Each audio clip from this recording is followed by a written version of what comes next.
the Capital Region's #1 newscast, News Channel 13, live at 6. Tonight's top story, Saratoga County officials get a first-hand look at a dredging operation along the Champlain Canal. They hope it will give them a better understanding of what's involved in the dredging of PCBs from the Hudson River. This is News Channel 13, live at 6.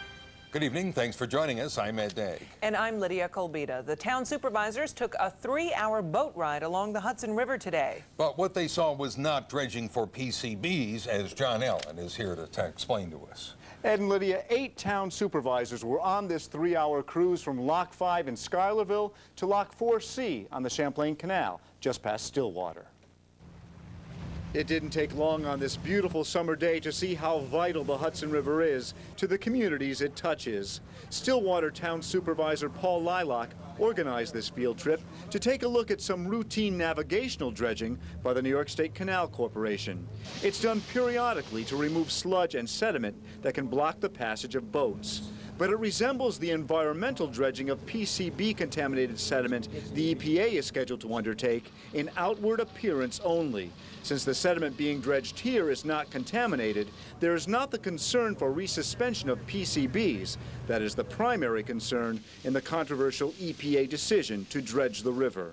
Saratoga County has 2 municipalities that take drinking water from the Hudson River. The town of Waterford has historically for many, many years, and currently the town of Half Moon is building a new water supply intake just above there.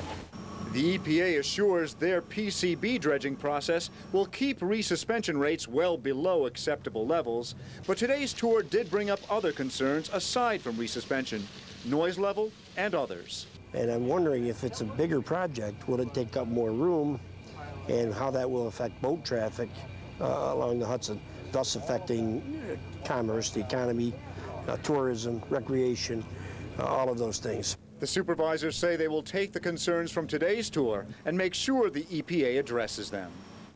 The EPA is set to start pilot dredging of the Hudson to assess resuspension levels in 2005. Ed? Interesting. The dredging I'm used to seeing is the kind with the old bucket that goes down and takes up. And this auger thing, is that what they'll use for PCBs? It will be something similar to that. It will be shrouded. Right. There will also be silt curtains surrounding it. We went to the Fox River and we went to Saginaw, Michigan to take a look at how they dredged there. There's much more concern for those. Obviously, when there is contaminated sediment involved, the EPA says they are going to be taking a very close look at that, obviously. But if all that's going to be there, it'll be a much bigger operation than they saw today. Much bigger. It's going to stretch for miles. John Allen, thank you. Lydia. An investigation by News Channel 13 has found that a private security guard firm caught in a crackdown by New York State still has the contract to protect the Capital Region's most sensitive federal government sites. Phil Bailey joins us with more. Phil? Well, Lydia, since 9/11, meeting the new demand for security guards has become a booming business. But investigations by New York's Attorney General, the State Controller, and the Department of State all call their contract with this company a security breakdown. This poses, in our view, a potential security threat. New York's Department of State has initiated steps to suspend or revoke the license of International Services, Inc., also known as International Protective Services. They provided about 800 private security guards for New York State buildings until they lost the contract late last month. An investigation by State Controller Carl McCall found IPS was pressing new hires into service without registering them as required by law or training them adequately. We found that they didn't provide the security checks and the background checks or do the drug testing that's mandated of them. But IPS still has the contract to protect the most sensitive federal government sites in New York, including Albany's Leo O'Brien Federal Building and the Foley Federal Courthouse, both on Broadway, and even FBI headquarters. Here in Albany, federal guards employed by IPS largely get good marks. Many are retired Capital Region police officers.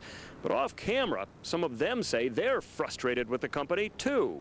IPS has an office at Steuben Plaza in Albany, but is based in California. Declining to go on camera, company CEO Osama Karawiyah told News Channel 13 he's in perfect standing with the federal contract. But New York Secretary of State Randy Daniels has passed their concerns on to Washington. As a result, IPS guards have already been yanked from the Statue of Liberty. We've suggested to them that they're not meeting state requirements. They're aware of that, and we would hope that they would look at their contracts and the facilities that they're providing service to. New York State has scheduled hearings into International Protective Service for August. Their license could be suspended or revoked. And if that's the case, Lydia, IPS will lose its federal contract for those federal buildings in New York, too. What tipped them off in this? You know, the Department of State expected a flood of new applications for security guards after 9/11. The flood never came. They saw all these new faces. They saw all these new security guards, and they said, these guys aren't registered, and you can't, it's law. You have to be registered or you cannot legally be a security guard. Okay, we'll see what happens on the follow-up. Thank you very much, Phil. Ed? 2 former Schenectady police officers have now lost their fight to stay out of prison. A federal court judge denied the request for bail made by Nicola Massera and Michael Hamilton Jr. The 2 men must report now to federal prison by tomorrow afternoon to serve time on drug-related charges. Massera is scheduled to serve his sentence at a low-security camp in Massachusetts. We're told that Hamilton had planned to drive today to a prison in North Carolina. A former music teacher at Catholic Central School in Troy now admits he had child pornography on his home computer. 48-year-old Richard Blaze entered his guilty plea in Rensselaer County Court today. He also faces similar charges in Montgomery County. As part of his plea, Blaze will be placed on probation for 10 years and is required to register with the state as a convicted sex offender. For the second time in 3 months, a child care worker at St. Anne's Institute in Albany has been accused of having sex with a client. 24-year-old Cleo Oliver charged tonight with having sex with a 16-year-old at that facility.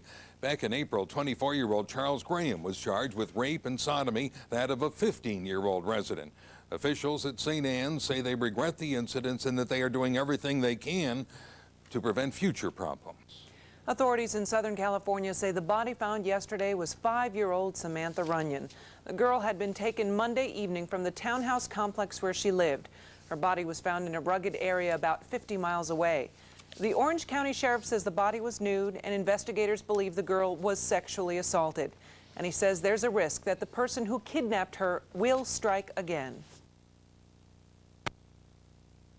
Which is why it's so critically important for parents to engage their children in the discussion about staying away from strangers, and for the public to be particularly wary of this individual who may strike again.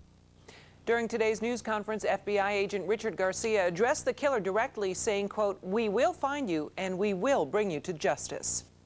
There is some good news tonight. An overnight search for 3 elderly hikers in Nassau came to a happy end today. A state police helicopter crew spotted them this morning. They walked out on their own, unharmed, after a night in the woods. A 4th person had been with them, but he turned back because of breathing problems. The group went walking about 6 o'clock last night. They wanted to see the Albany skyline. A Hoag's Corner firefighter says the 3 hikers called for help around 10 o'clock. We were concerned because there was terrain that had swamps, some drop-off points, creeks, a lot of stone areas, and of course very dense, hilly terrain. Rescuers brought in an interpreter because the hikers don't speak English and the rescuers didn't speak German.